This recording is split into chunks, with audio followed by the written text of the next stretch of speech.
नमस्कार, ABP news पर हाजिर हूं मैं रोमाना इस्सार खान। वक्त आगे का एजेंडा का आपको दिखाएंगे आज की बड़ी खबरें, और वो कौन कौन सी खबरें हैं सिलसिलेवार तरीके से आपको बता देते हैं। सबसे पहली खबर इजराइल और हमास के बीच जारी जंग की होगी, जिसको आज 17 दिन हो गए हैं और अब हमास पर फाइनल प्रहार यानी गाजा में इजराइल का ग्राउंड ऑपरेशन जो कभी भी शुरू हो सकता है। हर बारूदी हलचल और हर कूटनीतिक अपडेट आपको बताएंगे डायरेक्ट वॉर जोन से। बारूदी घमासान के बाद बात करेंगे सियासी घमासान की भी। मध्य प्रदेश और राजस्थान में बीजेपी और कांग्रेस को अपने ही नेताओं की जबरदस्त नाराजगी झेलनी पड़ रही है, क्योंकि उम्मीदवारों की लिस्टें आते ही अब शहर शहर हंगामा मचा हुआ है, जिसके बाद सवाल उठ रहा है टिकट पर तनाव तो कैसे जीतेंगे चुनाव। और बात दिल्ली एनसीआर में शुरू हुए सांस के संकट की भी करने वाले हैं हम। दिल्ली और आसपास के इलाकों में कई जगह वायु प्रदूषण का स्तर खतरनाक स्तर पर पहुंच चुका है। यानी हर साल की तरह इस बार भी इस सीजन में दिल्ली की आबोहवा खराब हो गई है, और वजह मौसम में बदलाव और पराली जलाना बताया जा रहा है। जिसके बाद अब सवाल कि आखिर ये तस्वीर, ये हालात बदलते क्यों नहीं, इस पर विस्तार से बात करेंगे। तो आइए शुरुआत करते हैं इजराइल और हमास के बीच छिड़ी भीषण जंग की खबर के साथ। इजराइल और हमास की जंग छिड़े हुए आज 17 दिन हो चुके हैं। हमास के हमले के बाद शुरू हुआ इजराइल का इंतकाम ये किसी भी वक्त अंतिम और निर्णायक मोड़ पर पहुंच सकता है। बीते 17 दिन से दुनिया ने जितना बारूद बरसता देखा, वो सिर्फ तो बताया जा रहा है कि ट्रेलर भर है, क्योंकि हमास के सर्वनाश के लिए इजराइल अब किसी भी हद तक जाने के लिए और किसी भी वक्त गाजा में ग्राउंड ऑपरेशन यानी गाजा में घुसकर हमास के खात्मे के लिए अटैक कर सकता है। और इस बीच इजराइल की ओर से बड़ा बयान सामने आया है। इजराइल ने हमास को फाइनल वार्निंग दे दी है। इजरायली अधिकारियों की ओर से साफ साफ कहा गया, कोई सीज फायर नहीं होगा, हमास के ठिकानों पर हमले इजराइल नहीं रोकेगा। तो हमास कैसे ढाल बना रहा है, खासतौर से मासूमों को, इजराइल की तरफ से जो जानकारी साझा की गई है वो जरा आपको बता देती हूँ। ये देख रहे हैं आप, ये रॉकेट लॉन्च साइट जो है वो स्कूल है, और स्कूल के बिल्कुल नजदीक ये है हमास की रॉकेट लॉन्च साइट। ये हमास की रॉकेट लॉन्च साइट है, यहाँ स्कूल है, यहाँ स्कूल है, आप देख रहे हैं। और इसके बिल्कुल नजदीक हमास ने अपनी रॉकेट लॉन्च साइट बनाई हुई है। सिर्फ स्कूल ही नहीं, आप ये देखिए धर्मस्थल, ये मस्जिद है, और यहाँ मस्जिद से सिर्फ 80 मीटर का फासला, और ये है हमास की रॉकेट लॉन्च साइट। तो किस तरीके से हमास ढाल बनाने की, खुद को बचाने की कोशिशों में यहां पर लगा हुआ है। ये यूनाइटेड नेशंस की बिल्डिंग है गाजा पट्टी में, और उसके बिल्कुल नजदीक ये हमास का रॉकेट लॉन्च साइट। तो ये है हमास की रणनीति एक तरीके से, कि कहीं स्कूल के नजदीक, कहीं मस्जिद के नजदीक, कहीं यूनाइटेड नेशंस की बिल्डिंग के नजदीक अपने जो लॉन्च पैड्स है, रॉकेट लॉन्च पैड्स, उनको बनाओ ताकि किसी तरीके से इजराइल से बच सको। लेकिन इजराइल की तरफ से ये जानकारी दुनिया के सामने रखी गई है कि किस तरीके से हमास मासूमों को ढाल बनाने का काम कर रहा है। सीधे अब आपको लेकर चलते हैं वॉर जोन। अभिषेक उपाध्याय इजराइल के तेल अवीव से हमारे साथ मौजूद हैं। आशीष सिंह इजराइल के तेल अवीव से, वो भी हमारे साथ जुड़ रहे हैं। हम पहले आपको लेकर चलते हैं अभिषेक के पास और जरा जानते हैं अभिषेक उपाध्याय से, इस वक्त वॉर जोन में क्या है हालात और कैसी है तस्वीर। अभिषेक। रोबाना, जो हालात हम यहाँ पर देख रहे हैं वो इस बात का साफ इशारा कर रहे हैं कि ये जो लड़ाई है ये एक स्टेज पर आकर के अभी रुकी हुई है, और वो स्टेज ये है कि जो ये गाजा पट्टी का बॉर्डर है वहाँ पर इजराइल ने भारी डिप्लॉयमेंट किया हुआ है। और देखिए अभी जो हमको नज़र आ रहा है वो ये है कि अभी जो स्ट्रेटजी है इजराइल की पूरी सप्लाई लाइन चोक कर दी गई है। अब सोचिए, यहाँ से ना बिजली की आपूर्ति है, ना दवाओं की, ना खाद्य सामग्री की, जो जा रही है और राफा बॉर्डर से जा रही है, और वो भी बहुत ही सीमित जा रही है। और उसका भी मकसद ये है कि वो हमास के हाथों में ना पड़ने पाए। तो एक तो सप्लाई लाइन चोक कर दी गई, नंबर 1। नंबर 2, हमास के ठिकानों पर हवाई हमले किए जा रहे हैं। नंबर 3, जो नॉर्दर्न फ्रंट है, उत्तरी फ्रंट है, वहां पर लेबनान से मोर्चा लगातार चल रहा है। तो कुल मिलाकर के अभी ये समझ में आ रहा है कि पूरा जोर हमास को कमजोर करने पर है। उसकी सप्लाई लाइन काट दी गई ऑलरेडी, जो मैं पहले ही आपको बता चुका हूं। और ये सब करने के बाद जो आखिरी कदम होगा वो होगा ग्राउंड इन्वेजन का। वो कब होगा रोमाना, ऑनेस्टली आपको कहूं तो वो अभी भी वो उसके बारे में कोई हम अंदाजा नहीं लगा सकते, क्योंकि वो इजराइल की रणनीति का हिस्सा है। और जो समझ में आ रहा है वो रणनीति यही है कि हमास को इस कदर कमजोर कर दो कि जब इजराइल की फौजें ग्राउंड इन्वेजन करें तो कोलेटरल डैमेज बेहद ही कम हो और हमास की प्रतिरोधक क्षमता लगभग वो खत्म हो चुकी हो। बिल्कुल, हमास को कमजोर करना भी और साथ ही साथ वो जो होस्टेज क्राइसिस है, वो जो बंधकों का संकट है, वो भी तो अभी नहीं सुलझाना। इस वजह से भी कहीं ना कहीं ग्राउंड ऑपरेशन को लेकर अभी रणनीतिक तौर पर इजराइल इंतजार कर रहा है। इस बीच हमास की ह्यूमन शील्ड पर यूएस की तरफ से बयान आया है। हमास ने यूएस नागरिकों को निकलने से रोका, ये अमेरिका की तरफ से कहा जा रहा है। अमेरिका के विदेश मंत्री का ये बड़ा बयान जो सामने आया है कि हमास यूएस नागरिकों को निकलने से रोक रहा है। ह्यूमन शील्ड देखिए किस तरीके से वो ढाल जो हमास ने अपने लिए तैयार की है, जिसमें आम फिलिस्तीनी से लेकर ये तमाम बंधक तक जो हमास ने अब तक बना रखे हैं। हम सीधे आपको लेकर चलते हैं वॉर जोन तेल अवीव से। हमारे सहयोगी आशीष सिंह इस वक्त मौजूद हैं और जरा जानते हैं आशीष से कि अब क्या लग रहा है, ये जो पूरा का पूरा मामला है वो किस दिशा में बढ़ता हुआ नजर आ रहा है और आखिरकार कब तक ग्राउंड ऑपरेशंस, जिनको लेकर अभी अभिषेक उपाध्याय बता रहे थे कि वाकई में कहना मुश्किल है कि कब इजराइल की तरफ से ग्राउंड ऑपरेशंस को लेकर हरी झंडी दिखाई जाती है और उसकी तरफ कदम आगे बढ़ाया जाता है, तो आखिरकार नजर इजराइल की कहां है आशीष? रोमाना, दो चीजें तय हैं। पहला कि गाज़ा पर कूच होगा। अब वो समंदर के रास्ते से जाएंगे, हेलीकॉप्टर से हवा से उतरेंगे या फिर ज़मीन के रास्ते ग्राउंड इन्वेजन होगा। ये इजरायली डिफेंस फोर्सेस स्ट्रेटजी बना रही होंगी या फिर बना चुकी होंगी। पहली बात तो ये तय है कि गाज़ा कूच करना उनके पास एक ही ऑप्शन है और गाज़ा नहीं कूच करना ये ऑप्शन एग्जिस्ट नहीं करता है इजराइल में। दूसरी चीज़, ये सिंगल फ्रंट वॉर नहीं होगा। ये भले ही 1.5 या फिर 2 या 2.5 फ्रंट का वॉर होगा, लेकिन ये होगा ज़रूर एक फ्रंट से ज़्यादा का। हिजबुल्लाह ने भी अपने फ्रंट खोले हैं और इजरायली डिफेंस फोर्सेस को लगता है कि इजराइल के अंदर से भी, चाहे वो आप रमल्ला की बात कीजिए या फिर उसके आसपास के वेस्ट बैंक के इलाके की बात कीजिए, वहाँ से भी उन्हें बहुत ज़्यादा रेजिस्टेंस, इंटरनल रेजिस्टेंस जिसे कहते हैं, वो भी मिलेगा। तो उस फ्रंट को भी लेकर काफ़ी कुछ कार्रवाई की जा रही है। इनफैक्ट आज सुबह ही वेस्ट बैंक से कुछ लोगों को अरेस्ट किया गया, वहाँ पर गन बैटल भी हुई है। तो ये दो चीज़ें तो तय हैं। आगे किस तरह से स्टेप बढ़ रहे हैं, देखिए संकेत सारे साफ दिख रहे हैं कि किस तरह से इजरायली डिफेंस फोर्सेस उस फाइनल स्टेप के लिए हर एक चीज़ की तैयारी कर रही हैं। और यही चीज़ जो इजरायली डिफेंस फोर्सेस की तरफ से तैयारी कर रही है, ये इस बात की तरफ साफ इशारा कर रहा है कि ये गाज़ा पर कूच होगा। लेकिन बहुत सारे फैक्टर्स हैं और वो वेरिएबल फैक्टर्स हैं, वो कोई कांस्टेंट फैक्टर्स नहीं है। वेरिएबल फैक्टर्स हैं हिजबुल्लाह, वेरिएबल फैक्टर्स है बंधक, वेरिएबल फैक्टर्स है जो वहां पर रेजिस्टेंस मिलेगा, वो सब कुछ, और साथ ही साथ कितना ह्यूमन शील्ड हमास द्वारा इस्तेमाल किया जा रहा है, ये भी बात आप कह रहे हैं। और इसी वजह से वो डायनामिक्स जो है वो पल पल बदलती हुई नजर आती है वहां पर वॉर जोन में, युद्ध भूमि में। बहुत शुक्रिया आपका आशीष, अभिषेक, इन तमाम जानकारियों के लिए। इस बीच अगली बड़ी खबर का रुख करेंगे। इजराइल हमास जंग को लेकर जानकारी ये सामने आ रही है। इजराइल के प्रधानमंत्री के ऑफिस के हवाले से खबर आई है, बिना निगरानी के गाजा को मदद नहीं, ये इजराइल की तरफ से साफ कर दिया गया है। दूसरे देशों की सहायता की होगी निगरानी। तो मतलब एक तरीके से चेकिंग के बाद ही गाजा में किसी भी तरीके की मदद पहुंचेगी, ये इजराइल की तरफ से साफ किया गया है।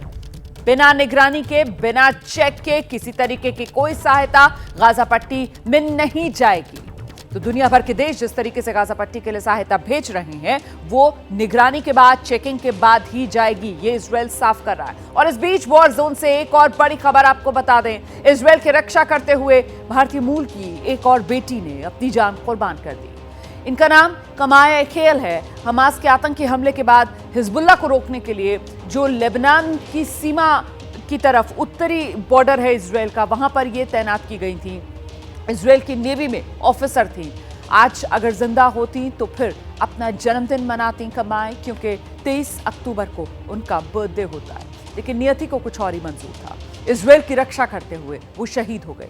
भारतीय मूल की बेटी के सर्वोच्च बलिदान को लेकर वॉर जोन में एबीपी न्यूज संवाददाता अभिषेक उपाध्याय ने बात की है Israel India chamber of commerce की अध्यक्ष एनित बर्नस्टीन से।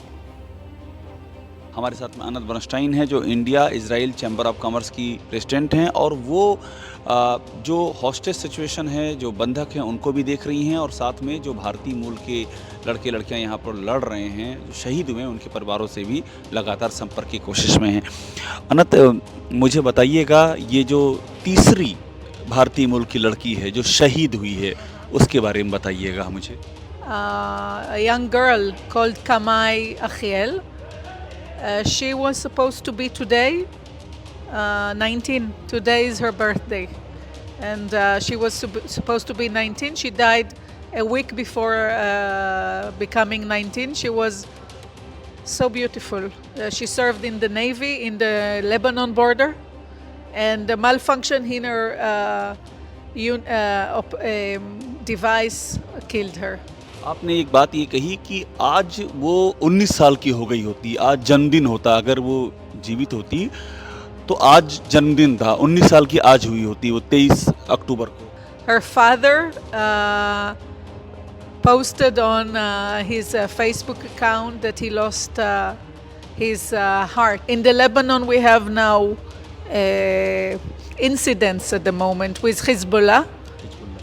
नॉर्थ में हिजबुल्लाह से लड़ने के लिए वहाँ पर फौजें हैं। Yeah, in the north we have the border with Lebanon, and Hezbollah is the terror group that operates there. And she was in the Navy, and in one of the towards an operation she was hit by a device and she died. अनंत हैं, बता रही हैं कि एक भारतीय मूल की एक और लड़की ने अपनी शहादत दी है। वो नॉर्थ में तैनात थी, नेवी में तैनात थी, हिजबुल्लाह से जो लड़ाई हो रही है वहाँ पर वो अपना कर्तव्य निभा रही थी और उसने अपने प्राणों की आहुति दे दी और आज उसका जन्मदिन है। एक बात और भी ये ध्यान देने वाली है। कैमरामैन के साथ अभिषेक उपाध्याय, एबीपी न्यूज़, तेल अवीव, इजराइल। तो इजराइल की रक्षा के लिए कुर्बान हुई एक और भारतीय मूल की बेटी। और इस बीच इजराइल हमास के बीच जो बारूदी घमासान चल रहा है, उससे जुड़ी खबरों के बाद जरा देश में छिड़े सियासी घमासान की कुछ खबरें आपको बताते हैं। विधानसभा चुनाव में टिकट बंटवारे को लेकर मध्य प्रदेश टू राजस्थान बवाल हो रहा है। कांग्रेस हो या बीजेपी, हर पार्टी के भीतर टिकट नहीं पाने वाले नेताओं में आक्रोश है, निराशा है। और जो ताजा तस्वीरें हैं वो मध्य प्रदेश के सीहोर से सामने आई हैं। मध्य प्रदेश के सीहोर में टिकट पर जोरदार घमासान मचा हुआ है। टिकट के लिए फूट फूट कर रो रहे हैं बीजेपी के विधायक, जिनकी तस्वीर सामने आई है। टिकट के लिए फूट फूट कर रोए बीजेपी विधायक। ये तस्वीर देख रहे हैं आप। टिकट काटे जाने के बाद आष्टा विधानसभा से विधायक रघुनाथ मालवीय रोने लगे। रघुनाथ मालवीय ने कहा, अगर टिकट नहीं मिला तो बीजेपी को नुकसान उठाना पड़ेगा। सीहोर जिले में 4 सीटें हैं, इच्छावर, आष्टा, बुधनी और सीहोर। यहां पर बीजेपी का कब्जा है, लेकिन इस बार मुकाबला कांटे का है और बीजेपी कोई चांस नहीं लेना चाहती। लेकिन जिनका टिकट कटा है वो तो अब बागी हो गए, पार्टी को नुकसान पहुंचाने की बात कर रहे हैं। सुनिए। हम ये चाहते हैं और हमारे जितने भी कार्यकर्ता बंधु यहाँ 200-250 कार्यकर्ता हमारे यहाँ बीच में उपस्थित हुए, सबने अपनी एक ही राय व्यक्त की है कि भारतीय जनता पार्टी अगर पुनः निर्णय करे और जो हमारी विचारधारा का व्यक्ति नहीं है, जो कांग्रेस से आए हुए हैं, दूसरी बात कि उन्होंने कभी धरी नहीं उठाई, कभी झंडे नहीं बांधे, कभी कोई काम नहीं किया, इसलिए हमारे सारे भारतीय जनता पार्टी कार्यकर्ता दुखी हैं। क्योंकि उसको लेकर आज जो पार्टी का निर्णय हमें तो मान्य है पार्टी, क्योंकि हम तो भारतीय जनता पार्टी के 40 वर्षों से काम कर रहे हैं, लेकिन सब हमारे कार्यकर्ताओं का मन है कि पुनः इस पर विचार किया जाए। हम सीधे आपको लेकर चलते हैं, हमारे साथ हमारे सहयोगी ब्रजेश राजपूत मौजूद है। जरा जानते हैं ब्रजेश, पहले तो ये बता दीजिए कि आष्टा से ये रघुनाथ मालवीय की जगह पार्टी की तरफ से टिकट किसको दे दिया गया, जो इतनी नाराजगी और बागी और पार्टी को नुकसान तक की बातें मालवीय जी की तरफ से कही जा रही हैं? देखिए मालवीय जी वहाँ से पुराने विधायक हैं, इस बार उनका टिकट कट गया है तो इसलिए उनका गुस्सा वाजिब है। मगर मैं आपको बता दूं कि मध्य प्रदेश में पिछले 2 दिन से इस टाइप की खबरें रोज़ सुर्खियां बन रही हैं और हम सब दिखा भी रहे हैं कि बीजेपी कांग्रेस में दोनों तरफ बवाल मचा हुआ। टिकट बंटवारे के बाद से कांग्रेस का दफ्तर हो या कमलनाथ जी का घर हो, पूरे वक्त वहाँ कहीं हंगामे हो रहे हैं, कहीं अपने आप को आत्मदाह करने की कोशिश की जा रही है। कल रात में तो वहाँ टायर जला के विरोध प्रदर्शन किया गया। तो कुल मिला के ऐसा विरोध जो पहले कभी किसी चुनाव में हम लोगों ने नहीं देखा, वो इस बार देखा जा रहा है। तकरीबन कांग्रेस की 40 से ज़्यादा सीटें हैं जहां पे इस तरीके का विरोध, बगावत, धमकियां दी जा रही हैं जिनको टिकट नहीं मिली है। बीजेपी की बात करें, बीजेपी बहुत अनुशासित पार्टी मानी जाती है, मगर बीजेपी में इस बार हम देख रहे हैं बीजेपी में लोग खुलेआम घेराव कर रहे हैं, इस्तीफे दे रहे हैं और इस तरीके के मालवीय जी जैसे तरीके की बात कर रहे हैं कि किसी और को टिकट दिया गया तो हम बगावत करेंगे। तो खुलेआम दोनों पार्टी की तरफ से जितने असंतुष्ट हैं, जिनको टिकट नहीं मिली है, खुलेआम बगावत कर रहे हैं, खुलेआम धमकियां दे रहे हैं। ये पिछले चुनाव में नहीं देखा गया।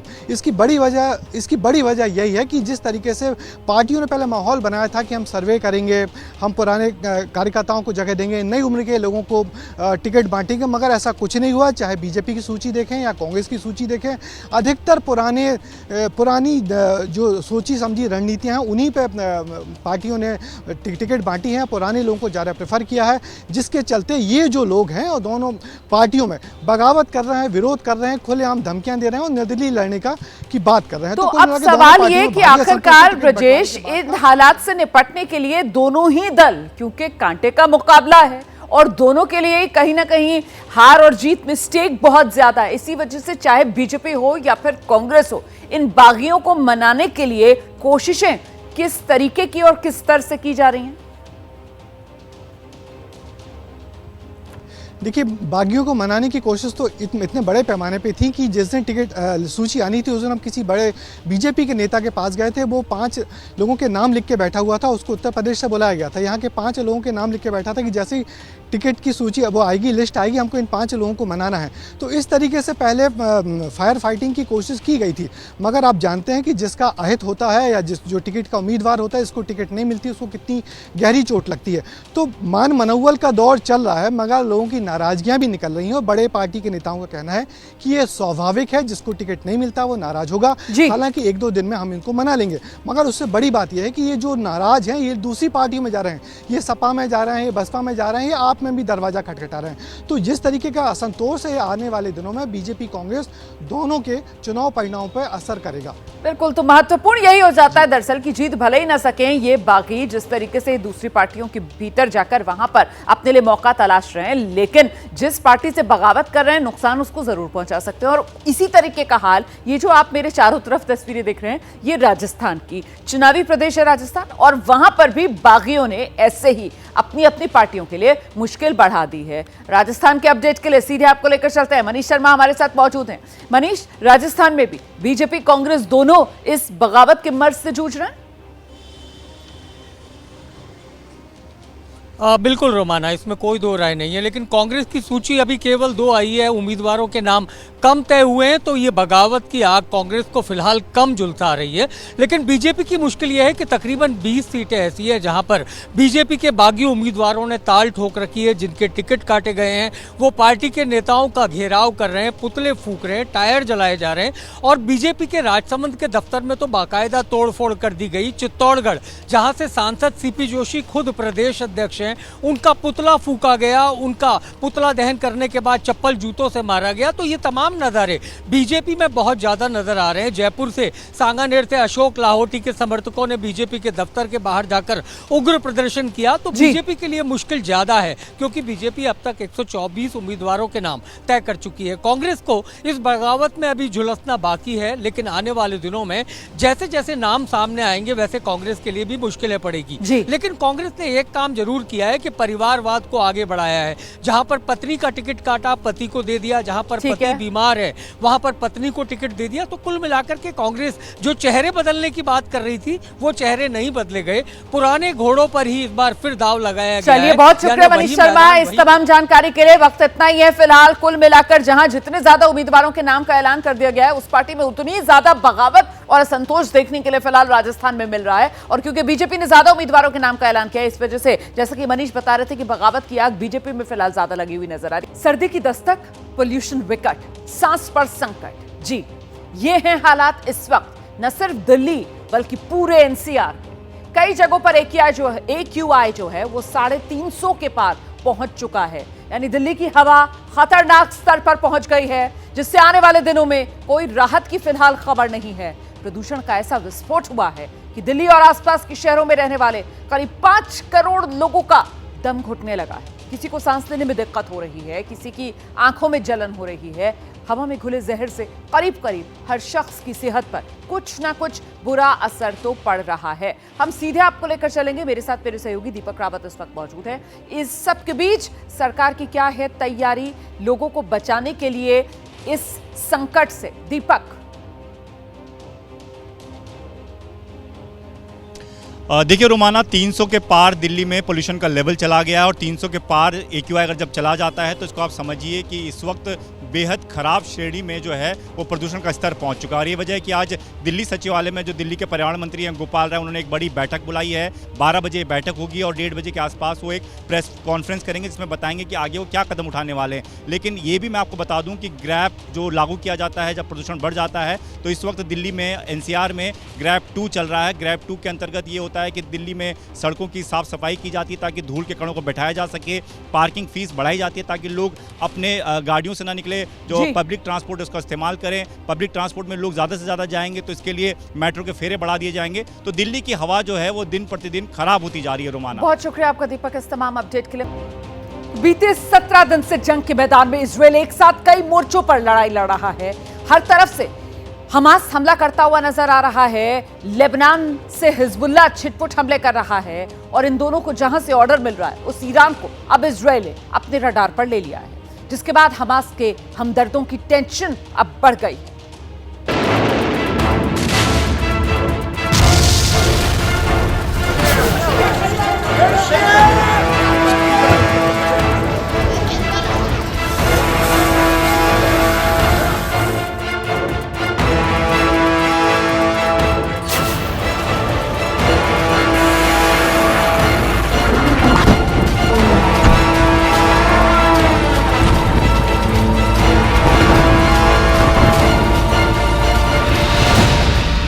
क्या इजराइल हमास और उसके हमदर्दों का किस्सा खत्म करने वाला है?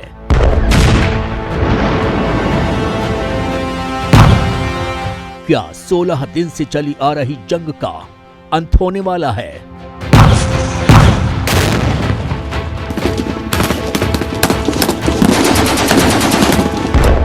क्योंकि अब इजराइल ने ईरान को खुली धमकी देते हुए कहा है कि अगर हिजबुल्लाह सीधे जंग में उतरा तो वो हमास और हिजबुल्लाह के साथ साथ ईरान को भी जड़ से खत्म कर देगा।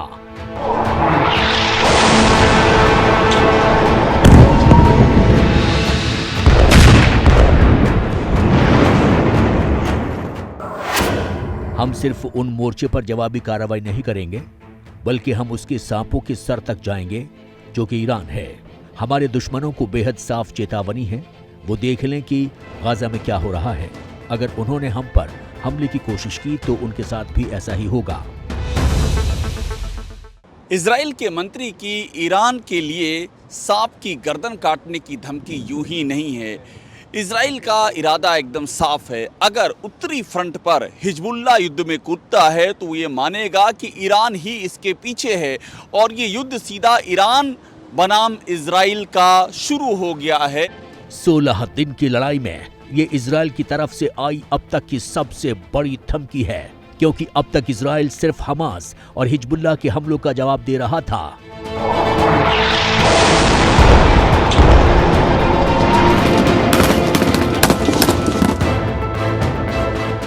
अब उसने ईरान के खिलाफ भी मोर्चा खोल दिया है। दरअसल इजराइल को मालूम है कि अगर उसने ईरान को नहीं रोका तो उसका युद्ध जीतना मुश्किल हो जाएगा, क्योंकि ईरान ही वो देश है जो इजराइल की चौतरफा मुश्किलें बढ़ाने में लगा है।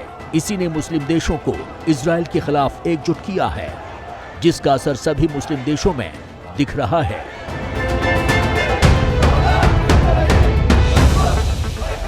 इस्लामी व मर्दम जहान इंतजार दारन हर चे सरीतर बमबाran nisbat be manatiq maskuni qatl kardan. Ummat islami ve mardum dünya intizar darand. An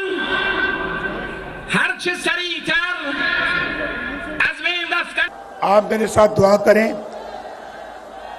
एक तो अल्लाह ताला फ़लस्तीन की मदद करे, हम सब मिलकर फ़लस्तीन की मदद करें और दुनिया से अपील करते हैं कि इंसाफ से काम लो, इंसाफ से काम लो और फ़लस्तीन का बाइज़्ज़त हल निकालो, उनका हक उनको वापस दिया जाए। 1948 से लेकर अब तक जितनी लड़ाई इजराइल की आसपास के मुल्कों के साथ रही है, 4-4, 5-5 मुल्कों ने इकट्ठे होकर, लेबनान, सीरिया, मिस्र, इन तमाम देशों ने, ईरान, इन तमाम देशों ने जब जब जो बन पाया वो सब कुछ किया, लेकिन बावजूद उसके अभी तक इजराइल का हाथ भारी लग रहा है, क्योंकि अमेरिका समेत पश्चिमी देशों का समर्थन उसको प्राप्त है। लेकिन गाजा पट्टी के हालात को लेकर चिंता हर तरफ है, पूरी दुनिया में है, विरोध प्रदर्शन सब जगह हो रहे हैं। साथ ही ईरान ने यह भी आह्वान किया है कि जिन भी देशों में इजराइल के राजदूत हैं या उनकी एम्बेसीज हैं, वहां पर उनको बर्खास्त किया जाए और मुस्लिम संगठनों से जुड़े और अरब वर्ल्ड से जुड़े हुए देश इसके लिए आगे आए, इजराइल का विरोध करें। लेकिन ईरान की इस अपील ने इस्लामिक वर्ल्ड को एकजुट कर दिया है।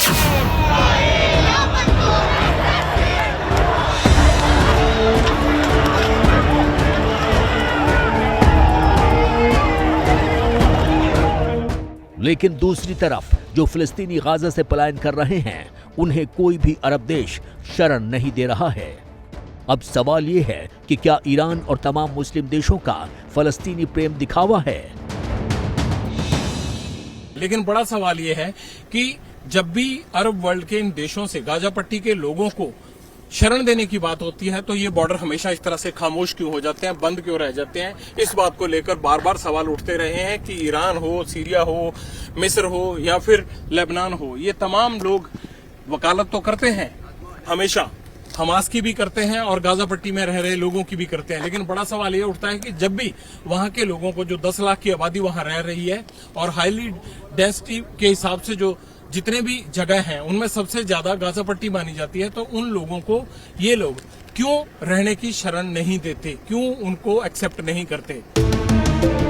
उधर इजराइल की धमकी से इस्लामिक वर्ल्ड की टेंशन बढ़ गई है, क्योंकि इतिहास गवाह है कि इजराइल ने जब जब जंग शुरू की है उसे खत्म करके ही दम लिया है।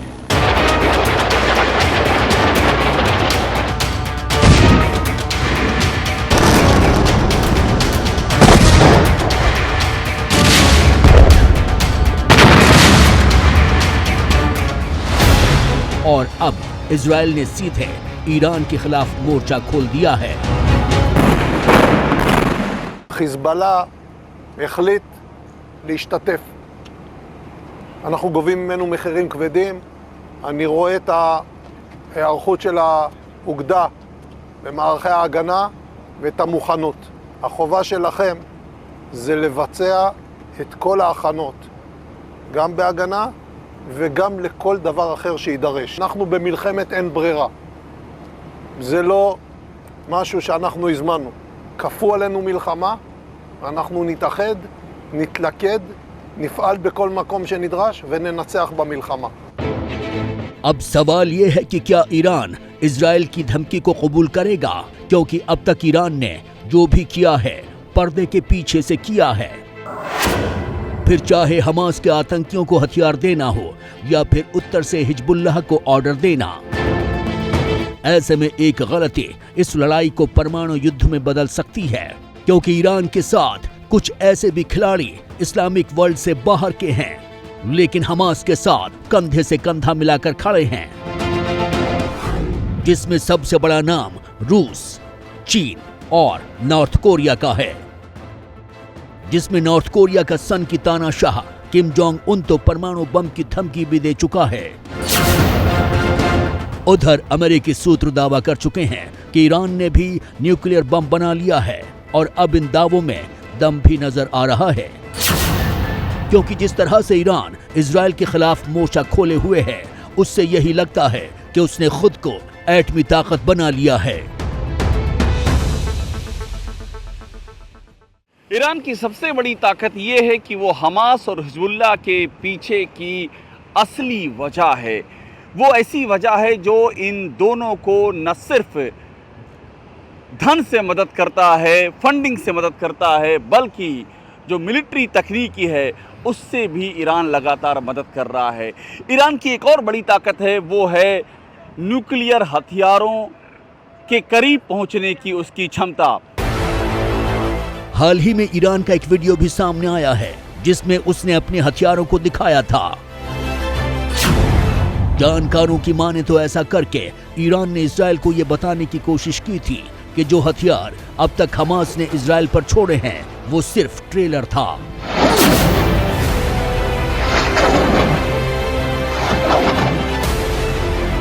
तो क्या मान लिया जाए कि बड़ी जंग भड़कने वाली है, क्योंकि अब इजराइल ने भी अपने दुश्मन को खत्म करने की आखिरी कसम खा ली है। इजराइल के लिए इस लड़ाई में करो या मरो जैसा हिसाब है, क्योंकि उसे अगर अपना वजूद जिंदा रखना है तो हर हाल में इस लड़ाई को जीतना होगा, और ये एहसास इजराइल को भी है। यही वजह है कि इजराइल ने ईरान को अपना फाइनल टारगेट बना लिया है।